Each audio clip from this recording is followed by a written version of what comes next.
کا نام لے کر جو بڑا مہربان نہایت رحم والا ہے۔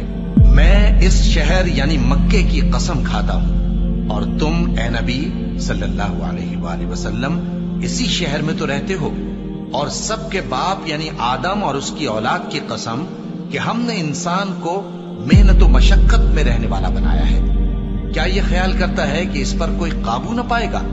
کہتا ہے کہ میں نے بہت سا مال برباد کر دیا، کیا اسے یہ گمان ہے کہ اس کو کسی نے دیکھا نہیں؟ بھلا ہم نے اس کو 2 آنکھیں نہیں دی اور زبان اور 2 ہونٹ نہیں دیے؟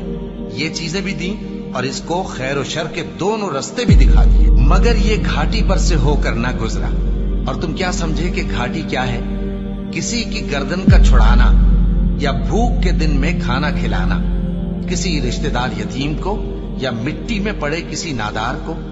پھر ان لوگوں میں بھی شامل ہوا جو ایمان لائے اور جو صبر کی نصیحت اور ایک دوسرے کو مہربانی کی تلقین کرتے رہے۔ یہی لوگ اچھے نصیب والے ہیں، اور جنہوں نے ہماری آیتوں کو نہ مانا وہی برے نصیب والے ہیں۔ یہ لوگ آگ میں بند کر دیے جائیں گے۔